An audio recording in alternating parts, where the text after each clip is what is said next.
చిన్న ప్రార్థన. జీవుడా సత్యదేవాన్ని తండ్రి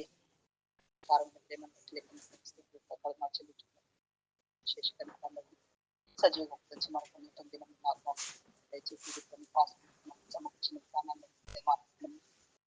నన్ను మమ్మల్ని అందరినీ ఇక్కడ కాస్త అప్పగించుకున్నాను. మరొక మాకు కనిపించి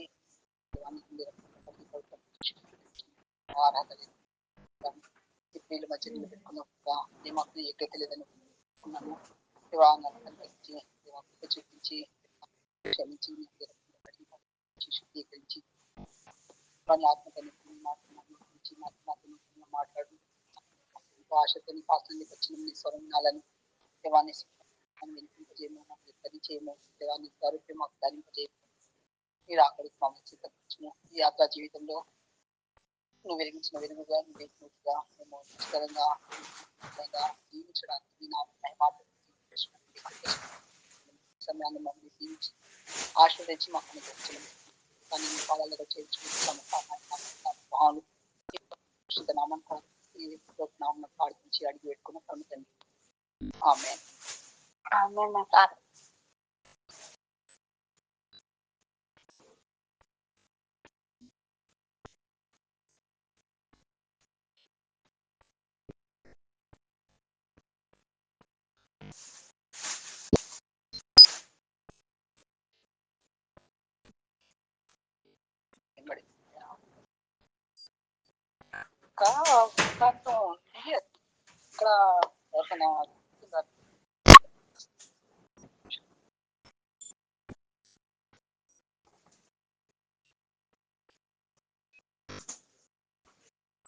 ఇక్కడ వచ్చినాక నీట్ లో ఉన్నాను అండి.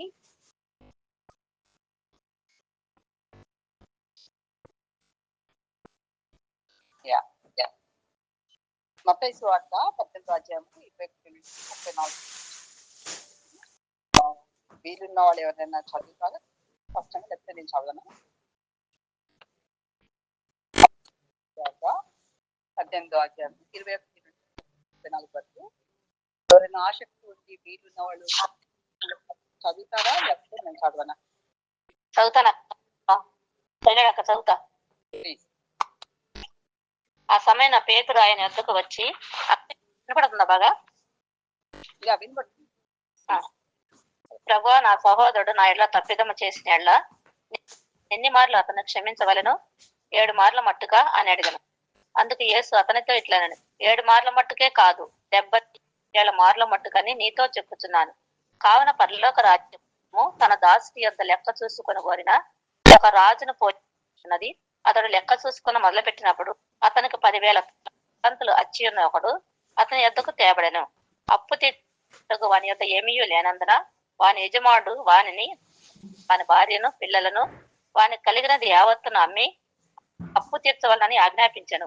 కాబట్టి ఆ దాసుడు అతని ఎదుట సాగిలపడి నొక్కి, నా ఎడల ఓర్చుకొనుము, నీకు అంత చెల్లించునని చెప్పగా ఆ దాసుని యజమానుడు కనికరపడి వానిని విడిచిపెట్టి వాని అప్పు క్షమించెను. అయితే ఆ దాసుడు బయటికి వెళ్లి తనకు 100 దేనారములు వచ్చి ఉన్న తన తోడి దాసుల్లో ఒకరిని చూసి వాని గొంతు పట్టుకొని, నువ్వు వచ్చి ఉన్నది చెల్లింపు మనను. అందుకు వాని తోడి దాసుడు సాగిలపడి, నా ఎడల ఓర్చుకొనము, చెల్లించదనని వాడిని కొనను. కానీ వాడు కొనక అచ్చి ఉన్నది చెల్లించే వరకు వానిని సరసాల వేయించను. కాగా వాని తోడి దాసులు జరిగినది చూసి దుఃఖపడి వచ్చి జరిగినదంతయు తమ యజమానునికి వివరముగా తెలిపిరి. అప్పుడు వాని యజమానుడు వానిని పిలిపించి, చెడ్డ దాసుడా, నువ్వు నన్ను వేడుకొంటివి కనుక నీ అప్పంతయు క్షమించుదని నేను నిన్ను కరుణించిన ప్రకారము నీవును నీ తోడి దాసుని కరుణింపవలసి ఉండను కదా అని వానితో. అందుచేత వాని యజమానుడు కోపపడి తనకు ఉన్నదంతయు చెల్లించు వరకు బాధపరచు వారికి వారిని అప్పగించను. మీలో ప్రతివాడు తన సహోదరుని హృదయపూర్వకముగా క్షమింపని ఎడల ఆ పరలోకపు తండ్రియు ఆ ప్రకారమే మీ ఎడల చేయను.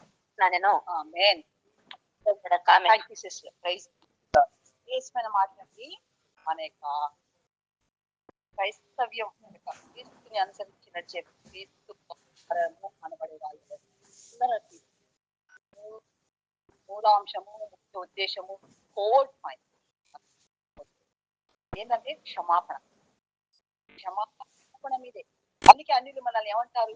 పాప పాప పాప పాపము క్షమాపణ, పాపము క్షమాపణ ఇదే అంటారు. మేమే పాపం చేయలేదు అంటారు. అసలు పాపం అంటే వాళ్ళకి తెలియనట్టుగా మేము పాపలం పాపం ఎవరికి పాపలేదు, ఎవరికి హత్య చేయలేదు, మేము దొంగతనం చేయలేదు, మేము అది చేయలేదు చేయలేదు. చాలా మంది భక్తి పరులు నిజంగానే నిజంగా వాళ్ళ ఛాయాశక్తుల వాళ్ళకి నిజాయితీగా ఉండాలన్న అన్న వాళ్ళు వదులుతారు. వాళ్ళలో ఉన్న నిజాయితీ మనలో లేదు. చాలా పాపము అనేది పాపం మనం పరిశుద్ధపరచబడడం కోసమే మనల్ని మనం శుద్ధీకరించుకోలేము. కాబట్టి ఆ దేవాది దేవుడు మనకు జాలిపడి మనం క్షమించడానికి, పాపాలు పరిహరించడానికి పరముని నుంచి తన స్థానాన్ని పెంచి మనలాంటి స్వభావం వచ్చి మన పాపాలను తన ప్రాణాన్ని పెట్టి ఆవిడై తిరిగి లేచారు. ఆ పాప క్షమాపణ మీదే నింపబడుతుంది. ఆ పాప క్షమాపణ కాబట్టి జీవంలో అందుకోగలుగుతాం. మనము క్షమించబడిన ఇతరులను క్షమించే వారిగా ఉండాలి. మనం క్షమించబడిన మనల్ని మనము క్షమించే వారిగా క్షమించుకోకుండా ఇంకా వాళ్ళకు గిల్టీగా ఇంకా షేమ్గా ఇంకా దోషారోపణ వాళ్ళ మనసాక్షి వాళ్ళు దుఃఖపడుతూనే ఇంకా బాధలను గతంలో గడిచిన వాటిని తలపోసుకుంటే మరి ఇంకా బంధకం వాళ్ళు చాలా మంది ఉన్నారు. చాలా మంది వాళ్ళకి ఆ కాన్షియస్ అది వాళ్ళకి ఆ స్పృహ మనసాక్షి వాళ్ళని స్వతంత్రంగా విడిచిపెట్టదు. ఇంకా అలా చేసి ఉంటే కొంత బాగుండు, అబ్బా ఇలా చేసి ఉంటే కొంత బాగుండు, అయ్యో నేను ఇలా అని అలా దుఃఖపడే వాళ్ళు బోల్డ్ మంది లేదంటారా? మీకు ఆ భావం మీద ఎవరికైనా లేదా? అలా అనిపిస్తుందా లేదా మీకు? ఎవరికైనా అనిపించినట్టు అనిపిస్తుందని అన్నవాళ్ళు ఎవరైనా అవును అని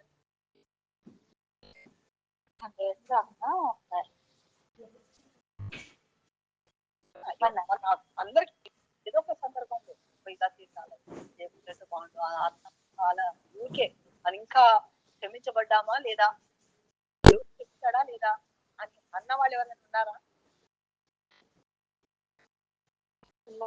అలా అనిపించి దేవుడు క్షమించాడా లేదా, క్షమించబడ్డానా లేదా అన్న ఆలోచన ఉన్న వాళ్ళు ఎవరైనా ఉన్నారా? ఇంకా ఆలోచించిన వాళ్ళు ఉన్నారా? ఎవరైనా క్షమించి ఉంటాడా లేదా అని డౌట్గా ఎవరున్నా లేకపోతే మొత్తానికి ఏంటంటే క్రైస్తవ్యానికి మూలం ఆ క్షమాపణ అనేది మనం క్షమించబడ్డాము. దేవుడు మనల్ని క్షమించాడు. ఎందుకంటే క్షమించాడంటే మన పాపాన్ని ఏమి శిక్షించడం లేదు. ఆ పాపాన్ని శిక్షించాడు. ఎవరి మీద? తన యొక్క శరీరంలో మన పాపాన్ని శిక్షించాడు. శిక్ష పడింది మన పాపాలకి. కాబట్టి మనం క్షమించబడిన రీతిగా ఒకరినొకరు బదులమైంది. కాబట్టి వాక్య వెలుగులో మనం ఎలా మనల్ని మనం ఎలా క్షమించాలి, మనం ఇతరులను ఎలా క్షమించాలి, దేవుడు మనల్ని క్షమించి మనం దేవుడికి ఎలా సంబంధించి ఆ క్షమాపణను అందుకొని దేవుడు మనము నూతనంగా స్వతంత్రుడిగా దేవుడికి ధైర్యంగా లేఖన పురుషులో మనల్ని ముఖ్యంగా క్షమాపణ అంటే ఏదైనా తప్పులు చేస్తారంటే మన మన సాక్షి కానీ మన అంతర్గత ఆత్మ మన నిలబడతా ఉంటుంది అది చేసేవారు. అప్పుడు ఏం చేయాలంటే మనం నిజాయితీగా ఆ యొక్క అపరాధము మనం ఒప్పుకోవాలి. తప్పు చేశాను అని మనం అంగీకరించాలి. చేసి తప్పే అలా చేయకుండా ఉండవలసింది అని ఎప్పుడైతే మనము దాన్ని గుర్తిస్తామో, దాన్ని గ్రహిస్తామో, అది చేశాను తప్పు అని మనం గ్రహించడం కలుగుతుందో దాన్ని మనం ఒప్పుకోవాలి. మనం ఎక్స్క్యూజ్ చేయం. నేను చేయలేదు ఏం కాదులే, పరిస్థితి ఇలా ఉంది, లేకపోతే నేను కంగారులో ఉన్నాను, లేకపోతే తొందరపడ్డాను, లేకపోతే నెమ్మది కావాల్సిందే, ఇంకా నాకు టైం కావాల్సిందే, పొరపాటున చేశాను అని ఎక్స్క్యూజ్ చేసి చేయకూడదు. మనం ఎలా చేసినా, అది పొరపాటున చేసినా, ఇంకా కారణంగా చేసినా, ఆ పరిస్థితి మనల్ని బలపడినా, లేకపోతే మనం ఏదేమైనా సత్యమైన అది దేవుడికి ఇష్టం లేని కార్యం. కాబట్టి దాన్ని మనం ఏం చేయాలంటే, ఏమంటాడు ఆదాము, ఆదాము ఏమంటాడు, ఆదామా ఎక్కడున్నావు అంటే దాక్కున్నావు. ఎందుకు దాక్కున్నావు అంటే నువ్వు తినకుండా పండు తిన్నావా అంటే తిన్నాను. నువ్వు ఇచ్చిన స్త్రీ నాకు ఇచ్చింది అన్నాడు. అంటే దాని స్వభావం సమాపం అది వేరే ఉండేది అని సాకు చెప్పాడు. అంటే నెపం ఇంకొకరి మీద ఆ స్వభావం, అలాంటి స్వభావం మనం తప్పిదం ఏం చేసినా దాని పర్యవసానం మన మీద పడుతుంది కాబట్టి మనం అంగీకరించుకోవాలి, దాన్ని ఎక్నాలెడ్జ్ చేయాలి, దాన్ని ఒప్పుకోవాలి, అంగీకరించాలి. తప్పిదం దాచిపెట్టాలి, అంగీకరించాలి. దేవుడు మనల్ని నటించమనలేదు, యథార్థంగా ఉండమని, నిజాయితీగా ఉండమని, నీ హృదయంలో ఉండమని. అందుకే దోషము తప్పిపెట్టి వచ్చినప్పుడు కానీ దాన్ని ఒప్పుకొని పాపక్షమాపణ ప్రతి వాడు సామెతల గ్రంథంలో చెప్పబడింది. కాబట్టి మనం చేయాలంటే ఆ రీతిలో మనము ఆ స్థాయి మనము మన ఆత్మీయస్థితి దాన్ని మనం దేవుడు మనల్ని ఏం చేస్తాడు, ఆ సత్యం ద్వారా మనల్ని స్వస్థపరుస్తాడు. స్వస్థత అక్కడి నుంచి ఆరంభం అవుతుంది. మన ఆత్మీయ స్వస్థత ఎక్కడ ఆరంభం అవుతుందంటే మన తప్పిదములను, మన పాపములను, మన ఆత్మ లోపల ఉన్న మనసాక్షి కానీ, మన అంతర్గత ఆత్మ కానీ, ఆత్మదేవుడు కానీ, వాక్యంలో కానీ ఎప్పుడైనా సరే మన తప్పిదములు మన పడుతున్న కొలది వాటిని మనకు ఒప్పుకోగలగాలి. అధికం దాచేయకూడదు, దాచుకోకూడదు. అర్థమవుతుంది? ఫాలో అవుతున్నారా? ఏదైనా కానీ దైవ సేవకులు కానీ వాక్యం చదువుతున్నప్పుడు కానీ, లేకపోతే ఇంకెవరైనా ఏదైనా ఎక్కడైనా మనం వర్తమానం ఇచ్చినప్పుడు కానీ దేవుడు మన హృదయంలో కానీ, మన మనసులో కానీ, మన ఏదన్నా మనము ఒప్పుకోలేని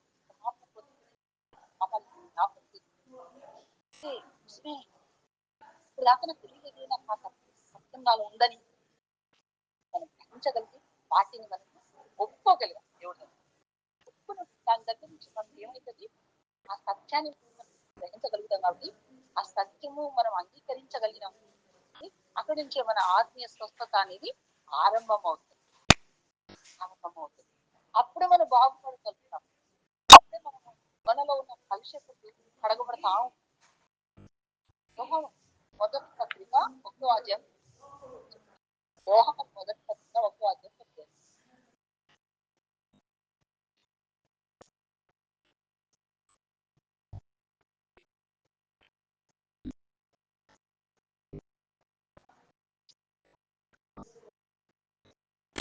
మన పాపములను మనం ఒప్పుకొని ఎడల ఆయన నమ్మదగిన వాడును నీతిమంతుడును.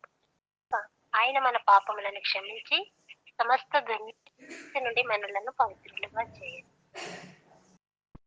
మనం ఏం చేయాలి? ఇక్కడ మన పని ఏంది? ఒప్పుకో. మన పాపాలు ఒప్పుకోకుండా మనం దేవుడు చాలా మనం అడగని మనమేమి మన మన మన యొక్క బట్టను ఆయన చేతిలో పెట్టుకొని ఆయన నచ్చినట్టుగా తీసుకోలేదు. మనకు స్వచిత్తం ఇచ్చాడు. స్వతంత్రంగా మన నిర్ణయాలు మనం తీసుకోవడానికి మనకు ఆ స్వాతంత్రం దేవుడు ఇచ్చాడు. కాబట్టి నిర్ణయం నువ్వు తీసుకోవాలి, మనం తీసుకోవాలి, నేను తీసుకోవాలి. నాకు సంస్కృతం వద్దు ప్రభా, నాకు స్వభావం వద్దు ప్రభా, నీ లేఖ ఈ సత్యం వాక్యం వేరేగా చెప్తుంది, నా మనసు వేరే వాళ్ళు అని మనం ఎప్పుడైతే ఆ గ్రహించుతామో అప్పుడు దేవుడు క్షమించి దేవుడు వాక్యానుసారంగా దేవుడి మార్గంలో మనల్ని నడిపిస్తాడు. మనం ఏం చేయాలి? మనం ఏం చేస్తే మనము మన పాపములను మనము ఒప్పుకునేలా ఆయన నమ్మదగిన వాడు, ఆయన మన పాపం క్షమించి సమస్త దుర్నీతి మనలను పవిత్రంగా చేస్తుంది. ఎంతసేపు దాటైపోయింది అంటే నేను ఎస్పెషల్లీ మన యొక్క బంధ సంబంధాలు వ్యక్తిత్వం అంటే ఈ సిస్టమ్ అంతా నేను అనుకుంటాను సిస్టమ్ అంతా దేవుడు మనకి ఎందుకు ఇచ్చాడు అంటే మనల్ని సాగు చేయడానికి సాధన చేయడానికి. కాబట్టి మన యొక్క తల్లిదండ్రులతో మన బంధం ఎలా ఉంది, భార్యాభర్తల మధ్య మన బంధం ఎలా ఉంది, బిడ్డల మధ్య బంధం ఎలా ఉంది, అత్తమామలతో మన బంధం ఎలా ఉంది, మన సహోదరుడితో మన బంధం ఎలా ఉంది, ఇవన్నీ వీళ్ళందరూ మన ఎదుట ఆరక్షపడినప్పుడు మనకు బయలుపరచబడవలసింది ఏంటంటే వాళ్ళ మనస్తత్వాలు కాదండి, మన మనస్తత్వం మన స్వభావము బయటపడాలి. దాన్ని బట్టి మనం లేఖనానుసారంగా మనం ఉన్నామా లేదా, లేఖనానుసారంగా మనం లేదు అంటే something is wrong with in us. మనలో ఎదులో మనమే దాన్ని విడిచిపెట్టలేకపోతున్నాం అని మనం గ్రహించగలం. కాబట్టి మన యజమానులతో మన బంధం ఎలా ఉంది, అవన్నీ కూడా మనకి ఏమనిపిస్తుంది అంటే మన స్వభావాన్ని బయటపరుస్తుంది. పరిస్థితులు వస్తే కానీ మనకు అర్థం కాదు. కోపం మంచి ఇంకెక్కడ అని చెప్పేసి చెప్తా ఉంటారు, సామెతలు తెలుస్తా ఉంటది. కోపం ఎక్కడ ఎవరి దగ్గర బట్టి మనం ఎవరి దగ్గర ఎలా ప్రవర్తిస్తున్నాం ఇవన్నీ కూడా అనుసారంగా మన స్వభావము బయటపడతా ఉంటుంది. ఇప్పుడు కఠినమైనప్పుడు మనం ఎలా ప్రవర్తిస్తాము అవన్నీ మనల్ని బాగు చేయడానికి. కాబట్టి మన యొక్క హృదయాంతరంగము మనకు మాత్రమే అర్థమవుతుంది. కాబట్టి అది మనం దేవుడి దగ్గర ఒప్పుకున్నప్పుడు దేవుడు మనల్ని స్వస్థపరుస్తాడు, క్షమిస్తాడు. ఆ సత్యమే మనల్ని స్వస్థపరుస్తుంది. ఆ సత్యంకే మనకు మొదలవుతుంది స్వస్థత. మనం దేవుడి యొక్క రూపం దేవుడి రూపం ధరించబడమే క్రైస్తవ యొక్క లక్ష్యం. రూపం ధరించబడడానికి మనకు కొంతమంది అత్తగారి ప్రయత్నం చేస్తూ ఉంటారు, అమ్మగారి ప్రయత్నం చేస్తూ ఉంటారు, ఏవో చేస్తారు. బాధ్యతగా మనం ప్రేమపూర్వకంగానే బాధ్యతలు నివర్తించాలి తప్ప ఎవరి మీద మనం ప్రయత్నం చేయడం. దేవాది దేవుడే దాసుడయ్యి మన కాళ్ళు మన పాదాలు కడిగి మనం అవతల వాళ్ళ పాదాలు కడగడానికి సంతహించనే ఉంటుంది. ఏమాత్రము ఏమి అడ్డు రాకు, ఏ అహము అడ్డు రాకు. అది చదువు కానీ లేకపోతే జ్ఞానమే కానీ అది వైద్యే కానీ అది ఐశ్వర్యమే కానీ ఏ అహము అడ్డు రాకు. మనం ఏ పని చేయడానికి చెప్పింది ఇట్లా చేయడానికి మనము ఏ కాబట్టి మనం చెప్తే మనము గుర్తించగలగాలి, గ్రహించగలగాలి, దాన్ని అంగీకరించగలగాలి. అది దేవుడికి అప్పగించుకోవాలి. ఆ సత్యమును మనం గ్రహించగలిగినప్పుడే మన స్వస్థత అనేది ఆరంభమవుతుంది. లేఖనం అదే చెప్తుంది. ఏమని చెప్తుంది? మనము పాపం లేని వారమని చెప్పుకునగా కొన్ని ఎడల మనల్ని మనం మోసం మరియు మన సత్యం ఉండదు అని చెప్తాను. మొదటి 8వ వచనం 9వ వచనం. అప్పుడు మనం ఏం చేయాలి? పాపం అనేది ఉంటది, సహజమే, శరీరంలో లోకంలో ఉన్నాం కాబట్టి ఆ పాపాన్ని మనం ఒప్పుకోవాలి. పాపం ఒప్పుకొని ఎడల ఆయన తగిన వాడు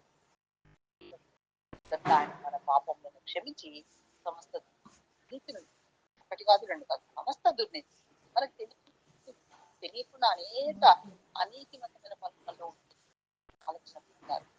అది మీ అందరికీ అటువంటి అనుభవం ఉందని అనుకుంటున్నాను. ప్రతిదీ అంటే నేను లైవ్ ఎగ్జామ్ ఎలా చెప్పాలో అర్థం కాకుండా ఎలా అంటే సపోజ్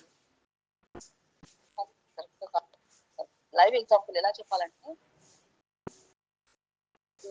రీజన్ ఇక్కడ ఎవరు పెట్టారా, నేనే పెట్టానమ్మా అనడానికి ఒప్పుకోదు మనసు, తెలియడానికి ఒప్పుకోదు.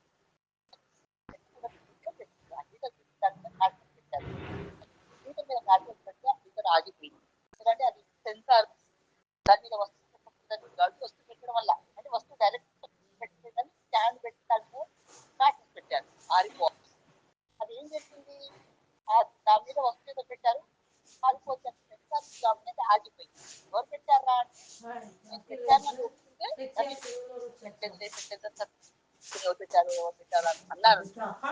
అప్పుడు అది ఎలా అంగీకరించిన వాళ్ళు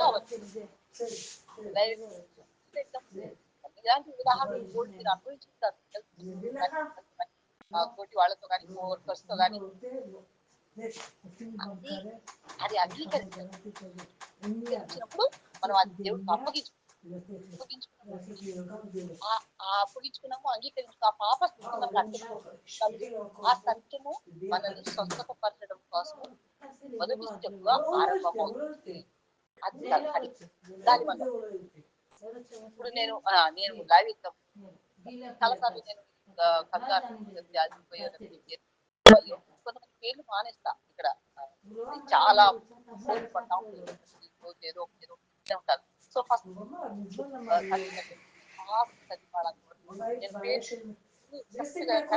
రాయాలి. ఎప్పుడన్నా ఒకళ్ళిద్దరు పేరు నాకు టెక్స్ట్ వచ్చేస్తుంది, అక్క నా పేరు రాలేదు అంటే. సో అలా ఎప్పుడైనా పేరు పట్టింది జ్ఞాపకం వచ్చి పట్టింది డబుల్ ప్లస్ అర్థమైందా, తప్పు నాది కాబట్టి. సో వెంటనే క్షమించడం అడిగి దాన్ని టచ్ చేసుకో. సో అలా అది మనకు నెమ్మది స్వస్థత మొదలు, ఆత్మస్వస్థత మొదలు. ఆ తర్వాత వచ్చేసి మనం దేవుడు మనల్ని క్షమించాడు, అవును కదా. మనం క్షమించబడిన పాపలం అని ఆమె మాటలు. మనం దేవుడు మనల్ని క్షమించాడు, శరీరాన్ని లోకాన్ని విడిచిపెట్టాము, దైవపడి మహిమా స్థానంలో ఆయన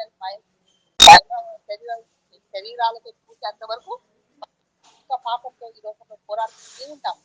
శరీర స్వభావం తిరిగ్గా మనల్ని విడిచిపెట్టారు. పాత పురుషుల లోపల ఏముంటది, మనల్ని తప్పిదంలోంచి ఆ దేవుడి గ్రూప్లోంచి జారిపెట్టినట్టు ఏదో చేస్తూనే ఉంటాడు.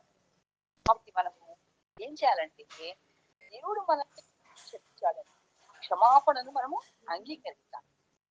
దేవుడు క్షమించేశాడు, దేవుడు క్షమించేశాడు కాబట్టి నేను క్షమించను అని ఆ క్షమాపణను మనము దేవుడితో అది సమ్మతించాలి, ఏకీభవించాలి.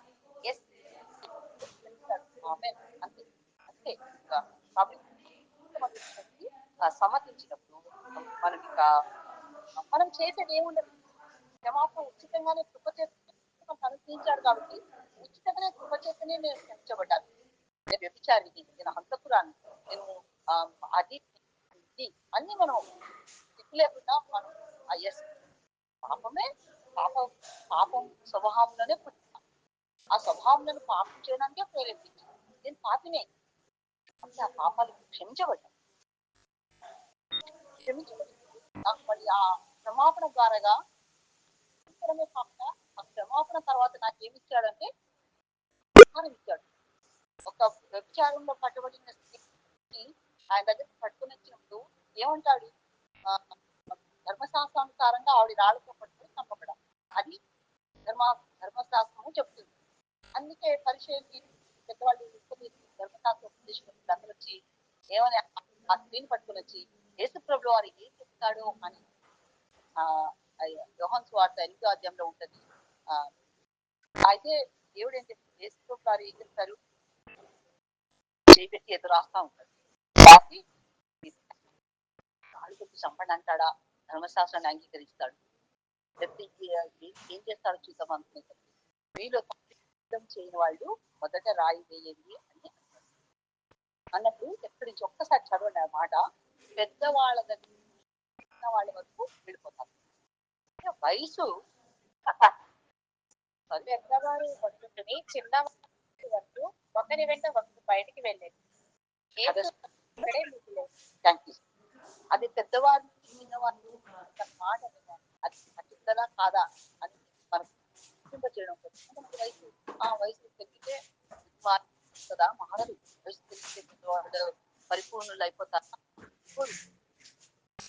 మనం వయసు పెరుగుతున్న కొద్ది లేకపోతే ఇంకా శరీరంలో పాపంగానే ఉంటాం. కాబట్టి మనము ధన్యులు ఏంటంటే రోజు ద్వారా ఆయన వాక్యం ద్వారా మనము కడగబడుతున్నాం కాబట్టి మనము కొద్ది గొప్ప అన్ని చాలా తేడా ఉంటుంది. సో మనం కూడా క్షమించుకోవాలి, మనల్ని మనం క్షమించుకోవాలి, మనతో సహోదరులకు కూడా మనం క్షమించాలి. కొత్త నిబంధన మనం ప్రివిలేజ్ ఆధిపత్యం ఆ యొక్క స్త్రీని దేవుడు ఆ వెళ్ళి పాపం చేయకు అని పాపం మీద అధికారం ఇచ్చాడు. గో అండ్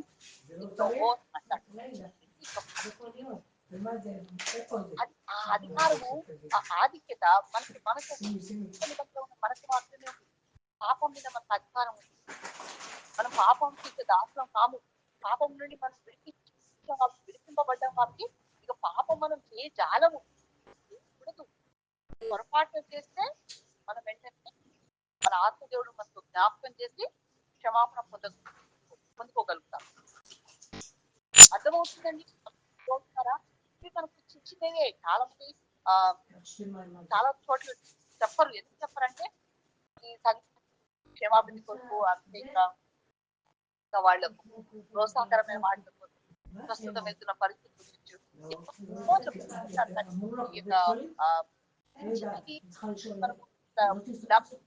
నేర్చుకుంటే మనము ఆ అట్లా పట్టుకుని ఉంటాం, చేసుకుని ఉంటాము, మన విశ్వాసంతో బలపడతామని నా ఉద్దేశం. మనకి ఇవన్నీ తెలియాలి. మా పిల్లలు కూడా నేను అదే చెప్తా ఉంటాం, కుటుంబ ప్రార్థన అని సమయానికి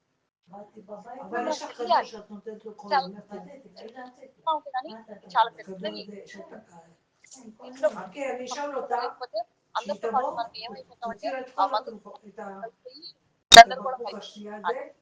ఆ నిజమైన మనకు అర్థం అవ్వాలి. క్రీస్తులో చక్కగా స్త్రీలుగా ఉంటాం.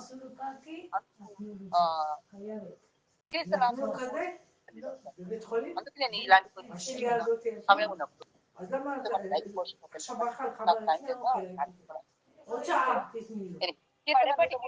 ఎంత దూరమో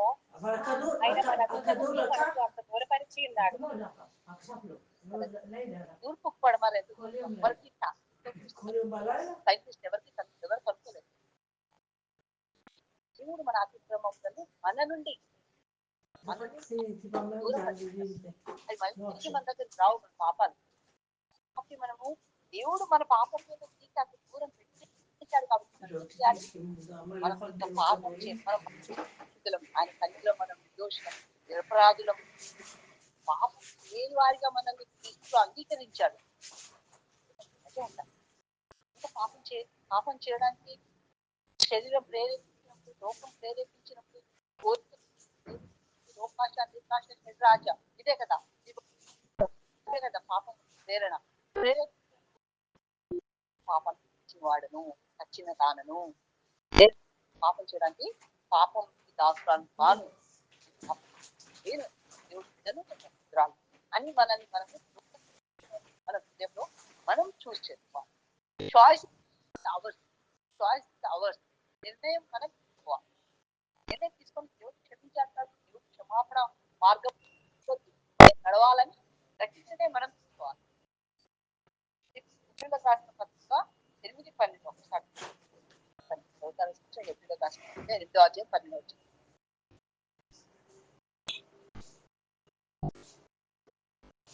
నేను వారి దోషముల విషయమై వారి పాపములను ఎన్నడూ జ్ఞాపకము చేసుకోనని ప్రభువు సెలవిచ్చుచున్నాడు. ఆయన క్షమించేశాడు, మర్చిపోయాడు. తూర్పు పడమర ఎంత దూరమో అంత దూరం పట్టేశాడు. మన పాపాలు క్షమించేశాడు. అని మన పాపాలు ఉద్యోగంగా క్షమించలేదండి. మన సైడ్ చెల్లించాడు. తన చేతిని నెలగొట్టున్నాయి కానీ నేను ఆరు వెళ్ళట్లేదా ప్రేమ చేశాడు. శిలోకార్యం జరిగించాడు. ఆ శిలోకార్యాన్ని మన ఉద్యోగంలో కూడా జరిగించాడు. మనల్ని క్షమించేశాడు. ఇంకెప్పుడు జ్ఞాపకం చేసుకోను అంటున్నాడు. కాబట్టి మనం కూడా గతంలో జరిగిన వాటిని తలపోతూ ఏడ్చుకుంటూ ఊరుకుంటూ మనల్ని మనము ఊరుకుపోతూ ఆ చీకటిలో ఆ మనసు చీకటి చేసుకొని హృదయం చీకటి చేసుకొని మనము క్షమించబడి మనం ఇతరులను క్షమించి స్వతంత్రంగా ధైర్యంగా దేవుడు కృపను బట్టి ఆయన సేవించుకుంటూ ఉండకుండా ఇంకా నశించిపోయి ఇంకా కృషించిపోయి మనం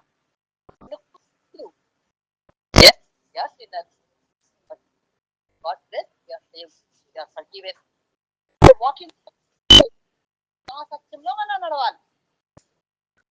మనం దేవుడు స్వార్థం ప్రకటిస్తాం, ఆ స్వాతంత్రం అనుభవిస్తాము, మనం నిజంగా చేస్తాం.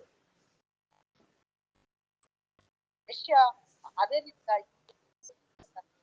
10వ అధ్యాయం 17వ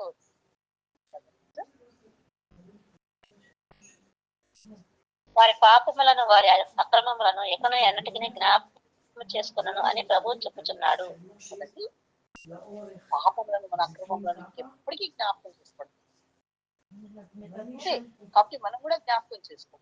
మనకు మన పాపములను మనం జ్ఞాపకం చేసుకుంటూ మనకు ప్రత్యేకంగా పాపం చేసిన వాళ్ళని జ్ఞాపకం చేస్తాం. పదే పదే ఆడి ఒకడే ఇంకా నాసా అట్లా చేసా ఇట్లా చేసా ఊరికే అలా మనం అలా అయిపోయింది.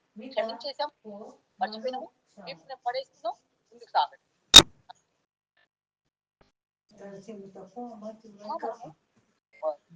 ఉండాలి. యెషయా 43 43వ అధ్యాయం 25 అలా చాలా ఉంది. నేను నేనే నా చిత్తానుసారంగా నీ అతిక్రమములను తుడిచివేయుచున్నాను. నేను నీ పాపములను జ్ఞాపకము చేసుకొనను. నాకు జ్ఞాపకము చేయము, మనము కూడి వాదించుము. నీవు నీతిమంతులుగా తీర్చబడినట్లు నీ వ్యాజ్యమును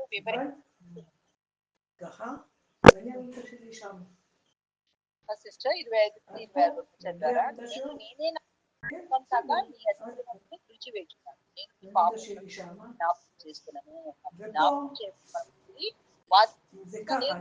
ఆయన ఇష్టానుసారంగా ఆయన సిద్ధంతో అది ఆయన ప్రణాళిక. దేవుడే జ్ఞాపకం చేసుకుని అన్నాడు, క్షమించేస్తాడు. కాబట్టి మనం కూడా మన పాపం కాదు, మనకు వ్యతిరేకంగా పాపం చేస్తున్నాడు. అందుకే మనం ఏం చెప్తున్నామండి? ఆయన క్షమించబడ్డాడు. తనకు వ్యతిరేకంగా పాపం చేసిన వాళ్ళని క్షమించాలి కదా. యజమానుడికి అప్పుగా వచ్చి అచ్చిగా వచ్చి ఇవ్వలేని పరిస్థితిలో భార్య యజమానుడు అడిగినప్పుడు తనకు లేదయ్యా కనికరించి క్షమించమని అడిగినప్పుడు ఆయన క్షమించి వదిలిపెట్టింది. నువ్వు 500 క్షమాపణ ఇవ్వవలసిన వాళ్ళని క్షమించలేని స్వభావం లేదు. మన స్వభావం అలా ఉందా? క్షమించబడిన రీతిగా మనం కూడా ఇతరులను క్షమించడం బద్దులమై ఉన్నాం. క్రైస్తవ్యమేక ముఖ్య ముఖ్య మనం అదే దేవుడు మనల్ని మనల్ని మనం కూడా క్షమించబడి నీకా ఏడుపు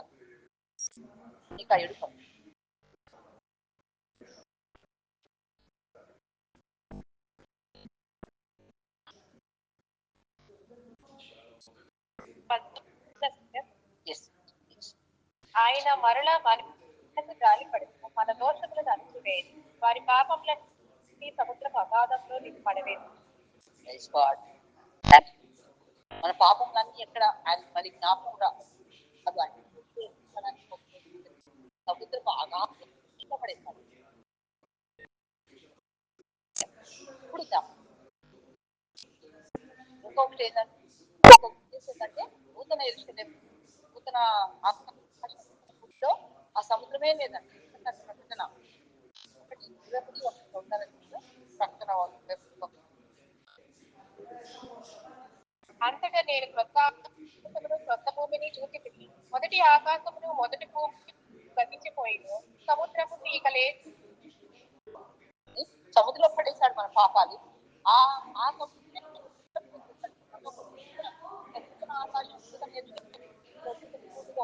పాపానికి తావే ఉండదు.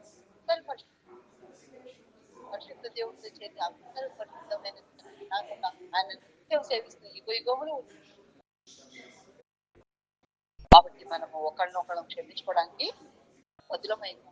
4:32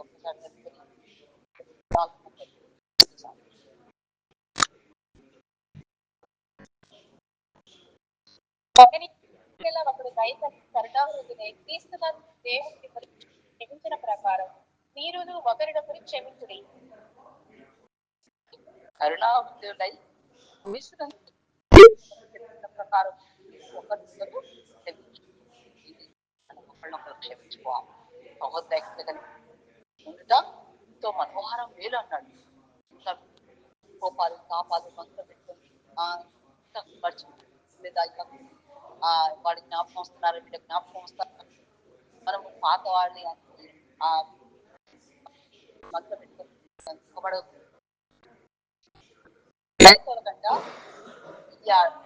ఈ గుణం నేను ఎప్పుడు అనేది క్రైస్తవులో ఇద్దరిలో ఉండకూడదు.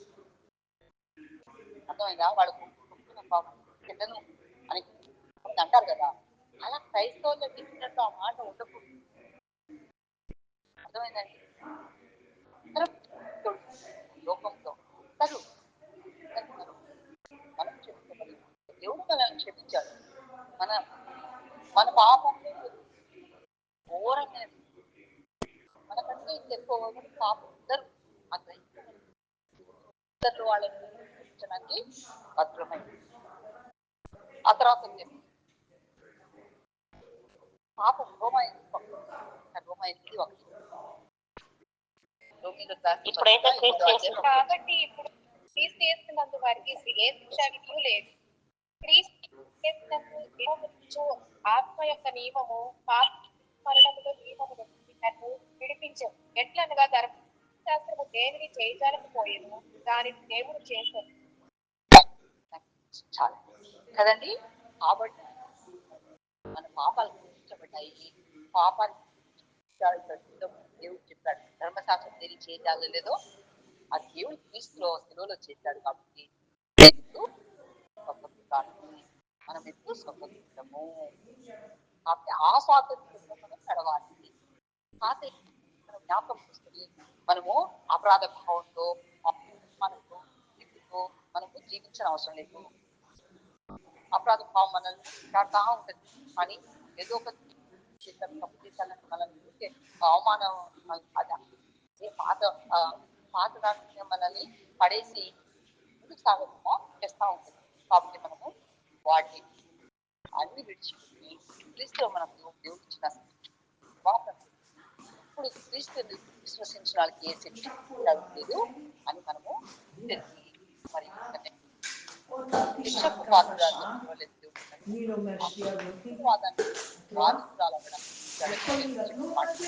సమటించి బైబిల్ మన క్రైస్తవ జీవితం ఫలప్రదమైన విజయవంతమైన క్రైస్తవ జీవితాలను తద్వారా కాబట్టి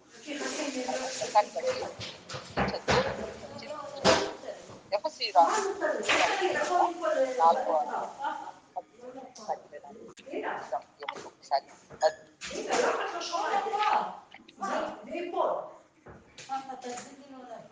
మీరు అంతరంగ పురుషుని యందు శక్తి కలిగి ఆయన ఆత్మ వలన బలపరచినట్లుగా క్రీస్తు మీ హృదయంలోని విశ్వాసం వారిని పొందినట్లుగా తన మహిమైశ్వర్యం చొప్పున మీకు దయచేయవలనని మీరు పూర్ణతయంలో పూర్ణులగినట్లుగా ప్రేమ స్థిరపడి సమస్త పరిశుద్ధులతో కూడి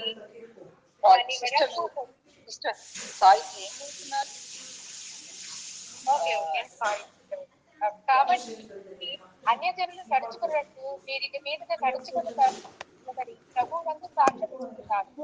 వారైతే అంధకారమైన మనసు గల వారే తమ హృదయం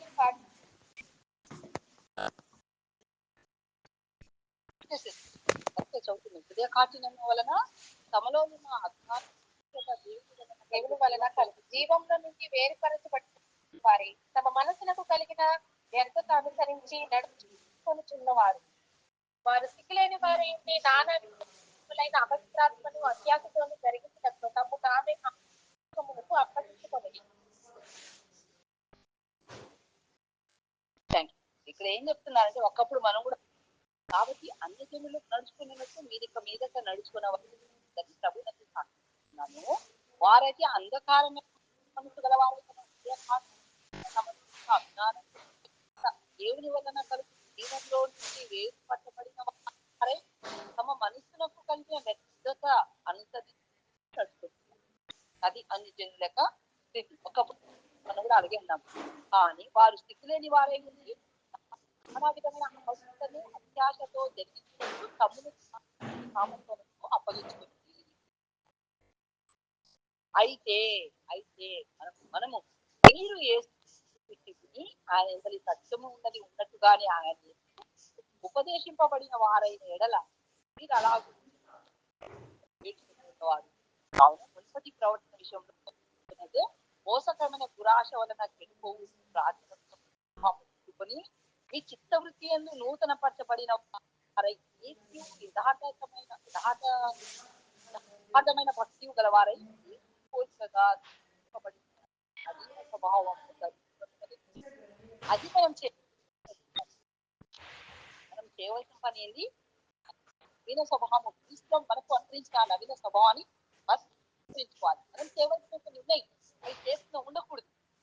పాత స్వభావంలో ఉన్న పాత బుద్ధిని అనుసరించి మనం నడుచుకోకూడదు. పాత బుద్ధి నాకు ఉండకూడదు కానీ నేను మర్చిపోవాలి అంటున్నాడు కదా. అయితే మీరు యేసుని కూర్చి విని ఆయన ఎందుకు సత్యం ఉన్నది ఉన్నట్టుగానే ఆయన వారై ఉన్నాం కాబట్టి వారై అంటే ఉన్నాం మనం అలాగే క్రీస్తును అంగీకరించినాము, సత్యంలో మనం అనుసరించి నడుచుకుంటున్నాం కాబట్టి మనం ఏం చేయాలంట? మీరు అలాగే క్రీస్తుని చేర్చుకున్నాం కాబట్టి మనం ఏం చేయాలి? కావున ప్రవర్తన విషయంలోనైతే మోసం దురాశ వలన చెడిపోవు ప్రాచీన స్వభావంలో వదులుకొని చిత్తవృత్తి నూతన పరచబడిన వారై నీతియు యథార్థమైన భక్తి గల వారై దేవుని పోషకంగా నిర్మించబడిన నవీన స్వభావం ధరించుకోనగలిగిన అది మన మనసు మారి మనం నూతన పరచబడి నవీన స్వభావాన్ని ధరించుకోవాలి. దేవుడి స్వభావాన్ని అది క్రీస్తులో మనకున్న ఆది. ఒకప్పుడు మనం అన్నిల వలె శుద్ధీకరించబడి ఇప్పుడు నవీన స్వభావం మనం క్రీస్తు నూతన సృష్టి. 2 కొరింథీ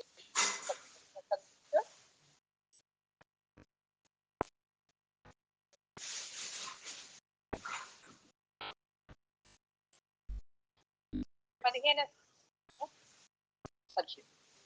మనం క్రీస్తులో జీవించే వారికి మీదుగా తమ కొరకు కాక నిమిత్తము మృతి పొంది తిరిగి లేచిన వారి కొరకు సారీ 2 కొరింథీ 5:17 చదువుతున్నారు.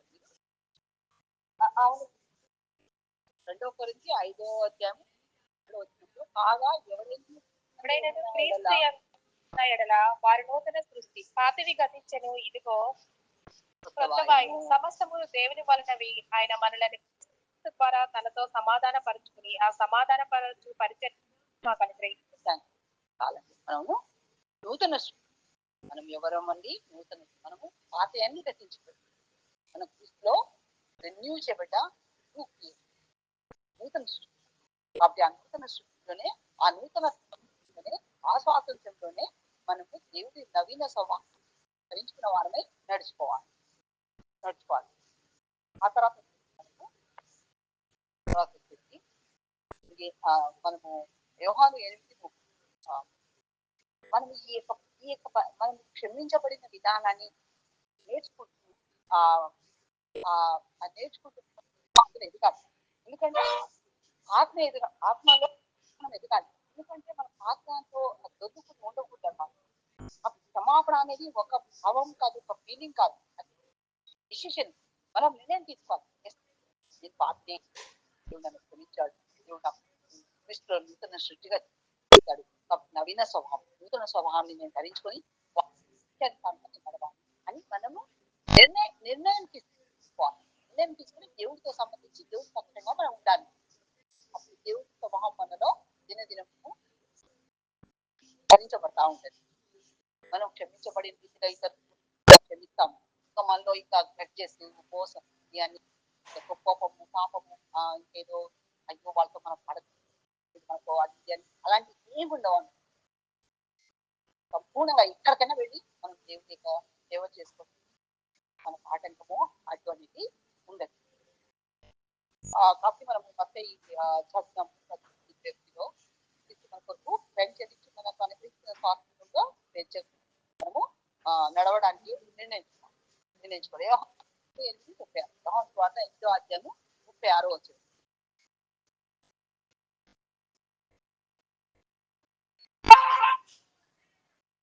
కుమారుడు మిమ్మును స్వతంత్రులుగాను చేసిన ఎడల మీకు నిజముగాను స్వతంత్రులై ఉంటుంది. కదండి. మనల్ని మనల్ని స్వతంత్రంగా చేశాడు. కాబట్టి మనం ఆ స్వాతంత్రంలోనే నడుచుకోవాలి. ఇంకా మనము పాప బంధకంలోంచి పాప బంధకాన్ని మనం కాడికి మళ్ళీ మనము గలతీ 5:1 గలతీ 5 2-3 వచనాలు చదువుకుంటే మనం ప్రార్థించుకుందాం.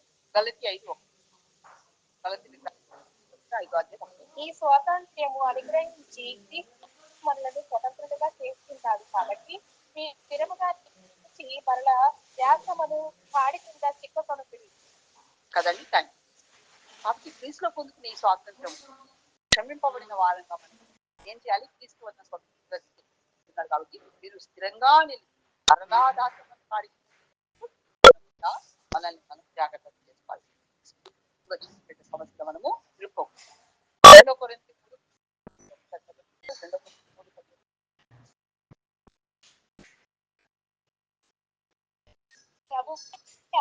ప్రభు యొక్క ఆత్మ ఎక్కడ ఉందనో అక్కడ స్వాతంత్ర్యం ఉందనో. ఆత్మానుసారంగా మనం ఆత్మానుసారంగా కాబట్టి ఆత్మదేవుడు స్వాతంత్రంలో మనం నడుచుకోవాలి. ఆత్మదేవుడు లోబడి మన దాన్ని మనము కొనసాగించాలి. ఆ రీతిగా చెప్పుకుంటే అనేక వచనాలు మనకు ఉన్నాయి. కాబట్టి క్రీస్తు మనకు అనుగ్రహించిన స్వాతంత్రం మనము నిర్లక్ష్యం చేసుకోకూడదు, వ్యర్థపరచుకోకూడదు, తిరిగి బంధకాల కిందకి మనం ఎత్తుకోకూడదు. అది మనసు తలుపుతో ఆలోచన కావచ్చు, ఆచార సాంప్రదాయాలు కావచ్చు, మరి మనం క్షమించబడింది గుణం కావచ్చు, ఏదన్నా కావచ్చు. మనం పరిశుద్ధాత్మను జ్ఞాపకం చేసుకున్న కొలది మనం చర్చిస్తూ ఆయనతో మనము నిజంగా లేని ఆత్మ మనం అనుభవిస్తానన్న ఆ ఆత్మను మనం ఆత్మ సహాయంతో స్వతంత్రమైన నిజమైన స్వాతంత్రంతో స్వేచ్ఛగా ఆ దేవాన్ని అంటే బయట లోనాడు కాదండి. మనం మనస్సాక్షి హృదయంలో చూసుకోవాలి. హృదయంలో మనం ఇంకా ఇక్కడ చిన్న హక్కులు మన వెనక్కి లాగుతుంది. మన మనస్సాక్షి మనల్ని దోషాలు మనం క్షమించబడ్డారని మనం దేవుడు మనల్ని క్షమించాడు కాబట్టి దేవుడితో మనం సంబంధించి క్షమాపణను మనం పొందుకొని మనల్ని మనం కూడా క్రీస్తులో పొందుకున్న ఆ స్వాతంత్ర్యంలో ఆ దేవాది స్వచ్ఛంగా సత్యంగా యథార్థంగా మనం క్షమించుకుంటున్నాం. దేవుడి భాగం మన ఇంట్లో మనకున్న బంధకాలన్నింటినీ నిజమైన స్వాతంత్రం పొందుకున్నట్టుగా దేవుడు చూపించుకుంటాం. ఆమె సిస్టర్ ప్రైజ్ లాడ్ అంటే చాలా లైఫ్ ప్రార్థన చేయండి. అంటే ఇంట్లో కొంచెం టాపిక్ అనేది చేపిస్తున్నట్లు పాడైపోయింది, ఎలుగులు కొట్టి పని కొట్టేసి ఈయన గారికి ఏమో కుదరలేదు, పొలం వెళ్తున్నారు. నేనేమి చేయించాల్సి అయిపోయింది లేదు.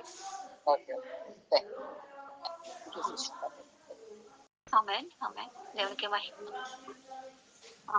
మనం మంచి మాటలు వింటూ వచ్చాం కదండి. యేసుక్రీస్తు వారిని అడిగినప్పుడు మరి వారు చెప్తూ వచ్చారు, ఎన్నిసార్లు క్షమించాలి? 7 మార్లు మట్టుగా అంటే కాదు, 7 మార్లు మట్టుకే కాదు, 17 మార్లు మట్టుకు అంటే మన లైఫ్ లాంగ్ మరి క్షమించాలి. మొదటిగా మరి దేవుడు మనల్ని రీతిగా మనల్ని మనం క్షమించుకోవాలి, ఇతరులు కూడా అదే ప్రేమతో క్షమించాలి. మరి ఇక్కడి ఫ్రెండ్స్ కూడా మరి అక్క తెలియజేస్తూ వచ్చారు. మరి అందరు విన్నారు. మళ్ళీ నేను దీన్ని అంత ఎక్స్ప్లెయిన్ చేయట్లేదు, కానీ నమ్మదగిన మనం క్షమించారు. కూడా మనల్ని ఆయన పవిత్రంగా చేస్తూ వచ్చారు కదండి. ప్రతి అంటే ఆరాధనలో ప్రార్థనలు మనం చేస్తూ ఉంటాం. ప్రతి ప్రార్థనలో ఒప్పుకోలు మనం చేస్తూ ఉంటాం. ఇంకా ఎవరైనా ఇంకా క్షమించబడలేదు అన్న ఆ డౌట్ అట్లా ఉంటే ఇంకా దాన్ని పూర్తిగా ఈ వాక్యాన్ని ఆధారం చేసుకొని దేవుడు మరి పాపాలని దూరపరిచారు. ఆయన జ్ఞాపకం చేసుకొని ఎన్నటికీ అని ఆయన మనకి తెలియజేస్తూ వచ్చారు. దేవుడు ప్రేమించే దేవుడు, మనల్ని క్షమించే దేవుడు కనుక మరి సముద్ర పాపం కాకుండా మన పాపాలు కడవేసేయాలి కనుక ఆయన వాగ్దానం ఆ వాక్యాన్ని మరింత విశ్వాసంతో మన మనస్సాక్షి మీద మీద నేరారోపణ చేయకుండా మన విశ్వాసంలో స్థిరపరచుకుంటూ అటు వాక్యాన్ని ఆధారం చేసుకొని మన ప్రార్థనకు వెళ్దామండి.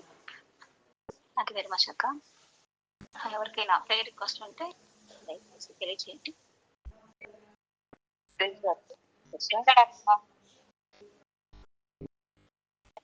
ఎగ్జామ్స్ కోసం ప్రేర్ చేశారు కదా, అందరికి చాలా థ్యాంక్స్. మా మసీదీ అయిపోయింది మొన్నే. కార్తీక్ది ఇవాళ లాస్ట్ ఎగ్జామ్ రాయడానికి వెళ్ళాడు. మంచి రిజల్ట్స్ కోసం చేయండి.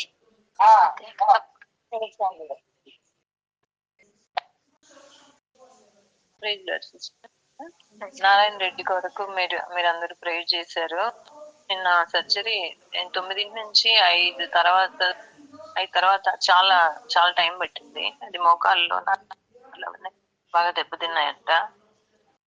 సర్జరీ అంత బానే ఉంది. ఇప్పుడు రూమ్ కూడా షిఫ్ట్ చేశారు. తన రక్షణ కొరకు, తన స్వస్థత కొరకు ప్రేయర్ చేయండి. Thank you. మీ అందరికి చాలా థ్యాంక్స్ అండి. అందరూ 2 days ప్రేయర్ చేశారు. తన రక్షణ కొరకు, తన ఫ్యామిలీ కుటుంబానికి రక్షణ లేదు. థ్యాంక్స్ అండి.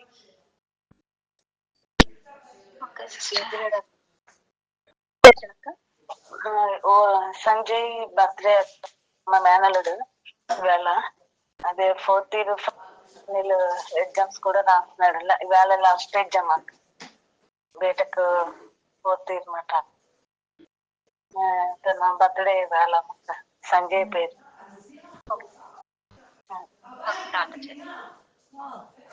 ఇంకెవరైనా ఉన్నారండి ప్రేయర్ రిక్వెస్ట్? అక్క అక్క మీరు చెప్పరేమన్నా? సిస్టర్ అందరికి నేను ఒక రిక్వెస్ట్ ఇచ్చాను సిస్టర్. మా ఆడపడుచు వాళ్ళది స్థలము 42 ప్లాట్స్ అనమాట. అక్కడ మొత్తం ఉన్నాయి భవాన్పూర్ రోజు నగర్ విజయవాడలో.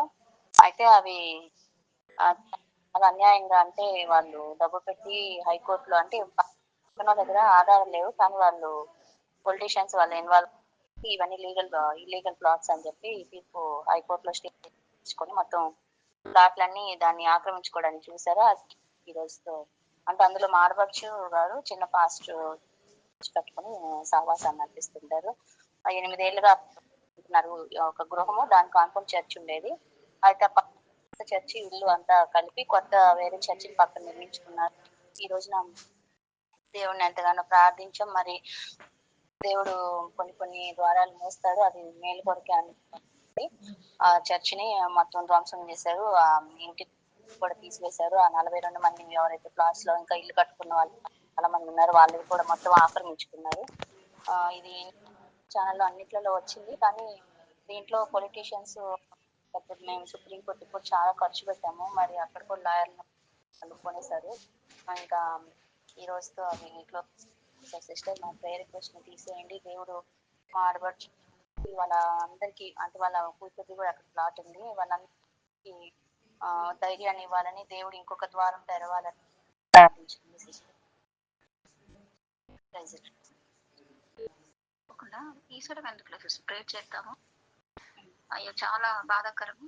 కాంపెన్సేషన్ అన్న చిన్న చిన్న ప్లాట్లు కూడా ఉన్నారు సిస్టర్. వాళ్ళు రేకుల షెడ్ చేసుకొని ఉంటున్నారు. మొత్తం వీడియో పెట్టలేదు, పోస్ట్ చేస్తాను. వాళ్ళకి ఏదైనా అంటే మరి ఎంతో డబ్బులు పెట్టి కొన్నారంట. కొనేటప్పుడు అది 82 కేసు వేశారంట. అది ఇప్పటి నుంచి నడుస్తూ వచ్చింది. ఎన్నో చేతులు మారుతూ అమ్ముతున్నారు, కొంటున్నారు. అలాగ వచ్చి ఇంకా సరే ఏం కాదు అన్నట్టు అక్కడ అందరు కొనుక్కున్నారనమాట.